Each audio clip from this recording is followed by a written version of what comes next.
welcome to The Loneliness Industry, a podcast where we decode the societal bullshit that parades as wisdom and yet serves to keep you stuck.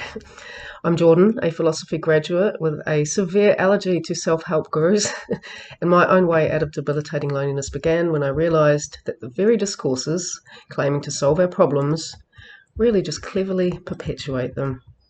So in this first episode, what I'm going to be doing is unpacking the core values embedded in Western capitalism. Okay, not just as isolated ideas, but as a system of meaning.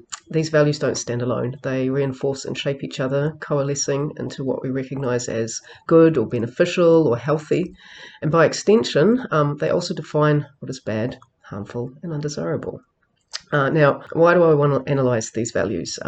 A lot of people think, and I would think too, yeah. So I already know this stuff. I swim in it every day.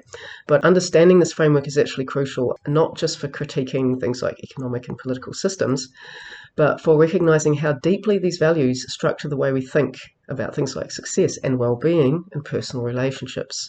So if you're listening to this from outside that system, you'll still find this relevant because it's a blueprint for what Western culture holds dear.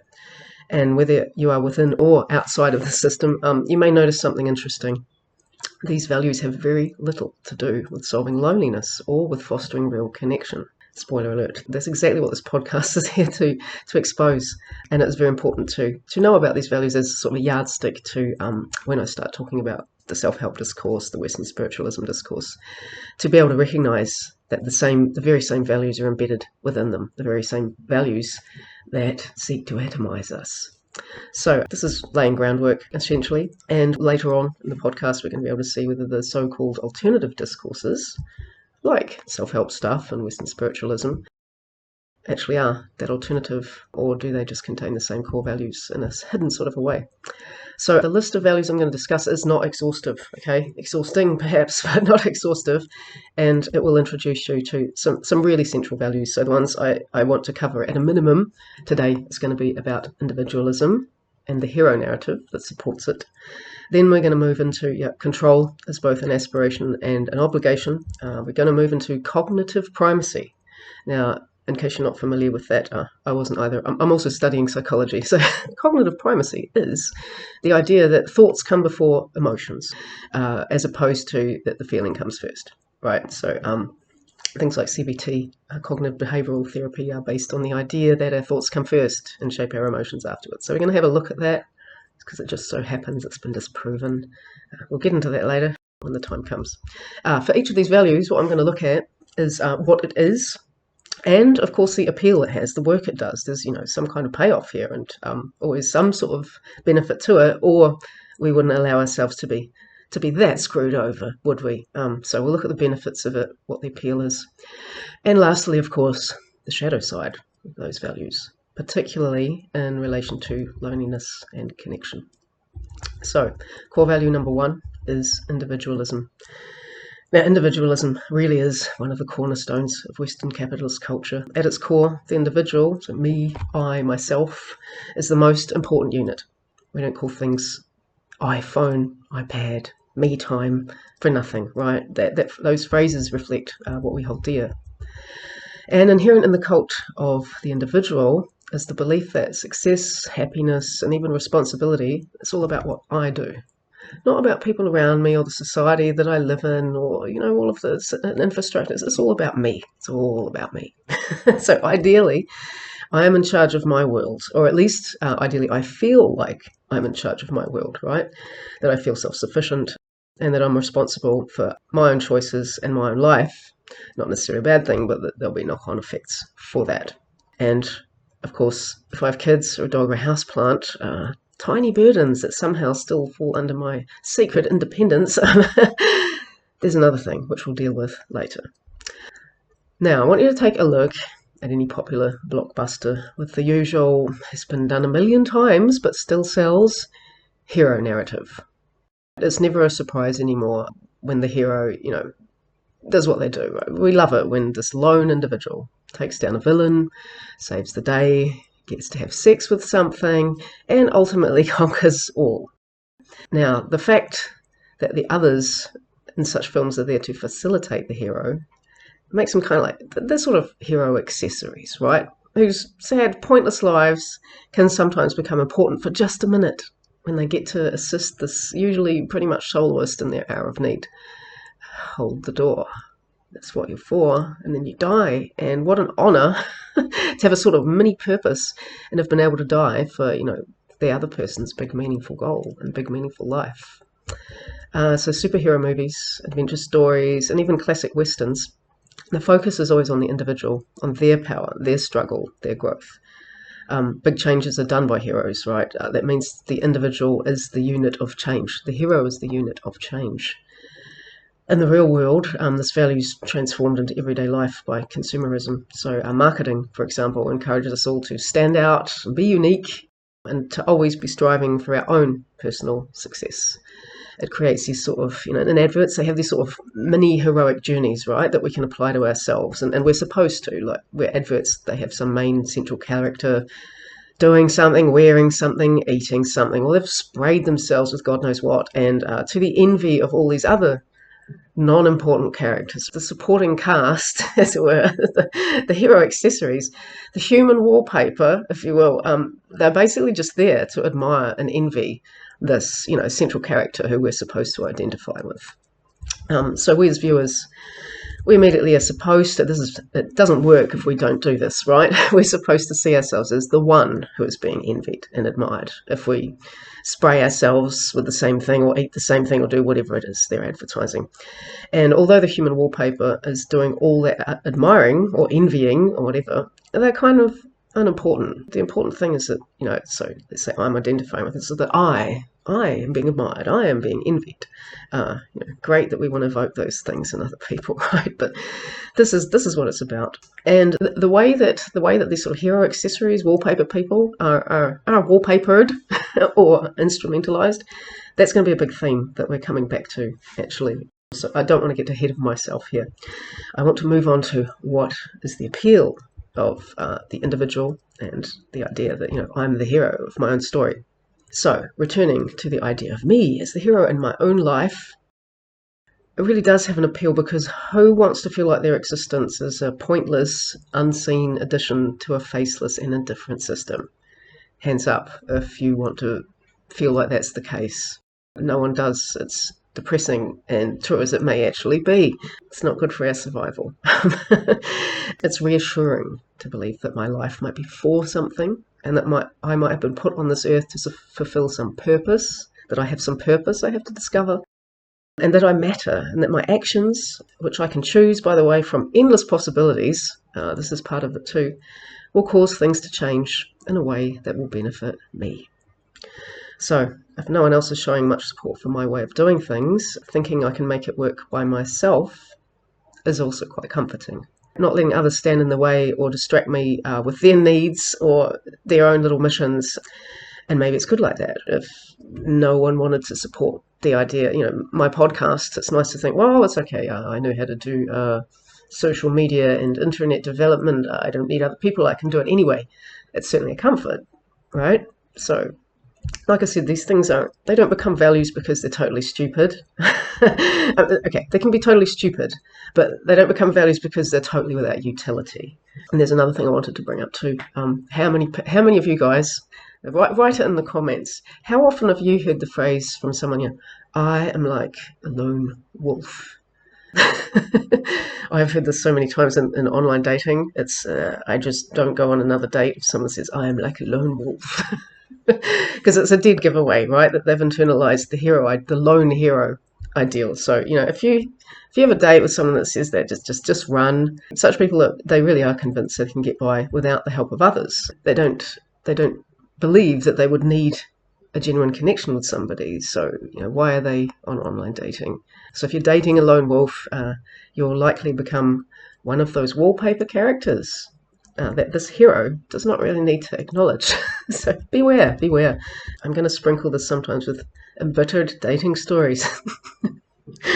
Anyway, it does appear, right, from all tests that are done by, obviously Western psychologists, it does appear that we enjoy more psychological health when we believe in our own agency and our capacity to affect the outcomes that we want, right? That has been shown, and the same view holds when we think that our actions don't matter we show a severe level of dishealth, disease, unease, when we feel like it doesn't matter what I do, everything's going to turn to shit anyway.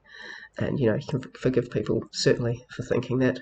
So in later episodes, we're going to be looking at how psychology, too, actually perpetuates these assumptions, right? Because the measuring stick that psychology is using has inbuilt values as well, which affect what we consider to be health and unhealth, dishealth, unhealthiness, whatever the word is. But that's for later episodes. For now, let's just sit with the idea that in Western cultures, you are labelled more healthy and considered more healthy if you believe in and internalise its values.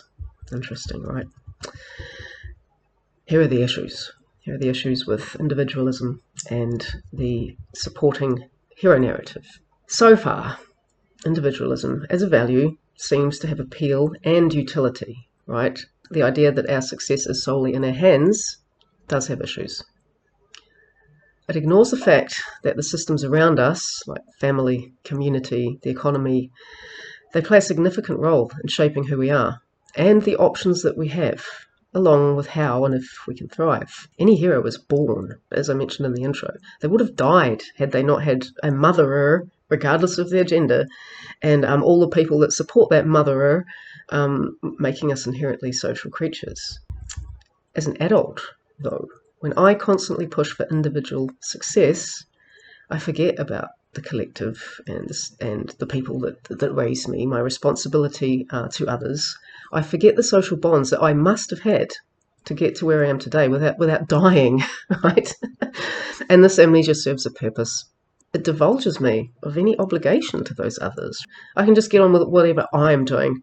And actually, that is another benefit, because when we think, yeah, okay, well, I'm part of this society and there's some homeless people over there and it's just like, but I've got stuff to do, Most of us are actually so time poor or poor or struggling in whatever way, right? It's a sigh of relief when we think, okay, there's actually a fair enough reason why I can't worry about or help these people because I've got 1,000 things to do. And, I've got my own to-do list, my boss's to-do list, any other to-do list. And if I can think, well, they're on their mission, I'm on my mission, I can walk away. There's a bit of a sigh of relief for us. So individualism informs me that just as I am in charge of my own life, others are entirely responsible for theirs. And then therefore they can sort out their own shit regardless of what I'm doing, right? Yeah. Even if they're being bombed or murdered so that oil or bread or glow-in-the-dark horse condoms are more cheaply available to me. So yeah, there is a relief we might feel at not having to think beyond our own to-do list. There is relief to be felt when we are given license not to feel guilty when we walk past those same homeless people and don't do anything. The cult of individualism gives us that out. And let's face it, a lot of us are really busy feeling bad about enough things already that the chance to feel bad about one less thing is kind of welcome. But adopting this view encourages us to cut our emotional ties to others, which keeps us atomized and isolated for the price of being able to believe that we are the lone central character. And of course, there is the issue of things not being a level playing field. The idea that I have all the choices, I can do anything I want, and whatever my actions are will have a certain result. Like a billiard ball, you hit it in this direction, it hits the other one in that direction. That's how life works, right? On a flat, even pool table. However, some people are born into really crappy circumstances. I don't think anyone would argue with the fact that if a black disabled lesbian said she wanted to be the President of the United States, you'd think she does not have a shit show. And she probably doesn't. There's not a level playing field there where she can put in the same amount of effort as some, able-bodied white dude and get the same result. That's not going to happen. Now, it's an extreme example, but there are things such as structural violence and unfair hiring systems where literally a bunch of the same people can put in the same effort, but it's going to be tilted towards hiring a certain kind of character, towards supporting a certain kind of character, and others will be overlooked and, fall through the cracks. So that is yet another shadow side of this. Now, finally, because you might have heard all that stuff before, right? Especially from pinko leftist weirdos like me, whatever you want to call me. But there's another more insidious problem that you might not have already heard. So while we're busy relating to the hero and adverts and films and so on, other messages get snuck in the back door. And yeah, advertisers know this, by the way. Whilst we watch the hero with his new cologne walk into work with swooning whatever gender he's into and envious whatever gender he's not into, another few things are snuck in. It's usually swooning women and jealous men, perpetuating a heteronormative norm. All of these things just that they set us up not to question where certain ideas came from. And the trompe l'oeil, I'm not pronouncing that correctly, French is not a language I speak. The trick of the eye when it comes to the cult of individualism and the hero narrative is this: the wallpaper characters. Those wallpaper characters and their supporting roles are reduced to their instrumental value to the hero. What I mean by that is, right, they're clearly there for the hero without the hero really having to pay them any heed or emotionally invest in the relationship in any way, because there isn't really any relationship. There isn't. The hero is just kind of entitled to let others die for their cause, right? Because they, as the hero, the spearhead of the cause, is so, so important. Yeah, it's a very insidious message because we're supposed to relate to that hero, right? So me, I am so, so important. I don't have to invest in my relationship to someone who's instrumentally useful to me because I'm allowed to expect that they will help. That's entitlement. That is entitlement. It's a very insidious message. And weirdly, it acknowledges on some level, right, that the hero actually does need others to get stuff done, but the hero doesn't necessarily need to do anything about that or even think about other humans or in terms of their needs and aspirations and who they are. They don't even necessarily need to be grateful. In fact, the good hero in a film is the one that sort of kind of says, yeah, thanks, and it's really tragic that you died. But others carry on because it's expected. Now, this instrumentalizing of the other, that's what I'm going to be calling it, is a big shift from what philosophers traditionally refer to as othering. I don't know if any of you have read people like Levinas talking about the other, and the other is this kind of mysterious entity. Now, they're a human being, so they've got to have a lot of commonality with you, right? But you're never going to be able to sit inside their own head to understand exactly what it's like to be them. So it evokes this kind of curiousness, this mysterious element, them being human, but you don't know them. It invokes this curiosity that I see decreasing, particularly where I live in Germany. There's not a lot of curiosity. But Levinas also says that other, as a human being, there's this empathetic tug. If you see that other suffering or something's going horribly wrong, you just feel this tug in you. It's like, this is a human being. I'm going to do something. I'm driven to do something. And that is how philosophy is often talked about. The other. Othering is making someone kind of unrelatable, too different to you to be able to understand. But gone is the curious inquiry into another person as another and their mysterious inner workings. What we've got instead is this instrumentalizing of the other. And it's a refusal to see the other as more than a means to my ends, right? This other human being, a means to my ends. And this becomes a central idea when we focus on future topics like the rise in narcissism. And philosophers like Zizek have actually pointed out that he calls it commodifying the other, and he may refer to it as instrumentalizing the other, so correct me if I'm just using a term someone else has already come up with, right? He talks about commodifying the other most certainly. But what interests me, and I'm using a different word here, is how this plays out in the trenches of loneliness, where we use people or let ourselves be used in ways that we think amount to connection, but that feel hollow, empty, and lonely somehow. And it's because when you instrumentalize someone, you are not actually connecting, and they feel this. There is nothing more lonely than living with someone who has instrumentalized you. Trust me, I have experience on this that I didn't want to have. Yeah, I'm sure some of you out there did too. So wait for the episodes on, things like narcissism. They're quite a way down the line because I'm dealing with self-help and Western spiritualism first. To summarize, individualism means we emphasize ourselves as the single solo unit of choice, action, responsibility, and change. Facilitating that idea, the hero's journey pushes a vision of human existence that revolves around personal struggle, control, and individual victories. These values can feel very empowering, right? And it makes us the most important person, which is nice. And in that sense, we're special, we're in control, we're the centre of the universe. We feel a sense of autonomy. However, the cost is our decoupling from our fellow human beings in more forms than simply ignoring our own connection to those who are out of sight, right? This applies to people well within sight as well. Those within our social circles can be seen as supporting actors, wallpaper, or purely in terms of their instrumental use to our cause or purpose. Is it really any wonder that when individualism is embedded in any set of values, that the result is a whole lot of loneliness? It really is.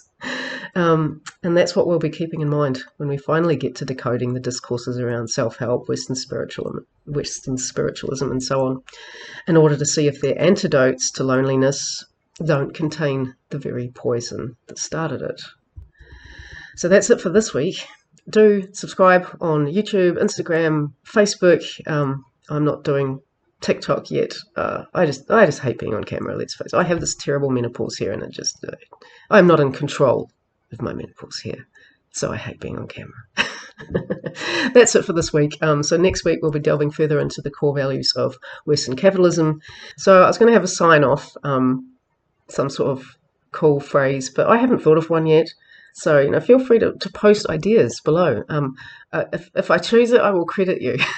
I don't have a funny sign off yet, so I will just say bye and thank you for listening. I really, really appreciate that you did listen. This is a brand new podcast, and there are so many wonderful podcasts out there. I was basically scared to start because it's like, well, who will listen? If you're listening, you obviously are someone who listened, and I am super grateful for that. So thank you for taking this journey with me, and to trying to debunk some narratives. For the sake of all of us feeling a little less lonely. And have a wonderful week, guys. I will be back soon. Bye.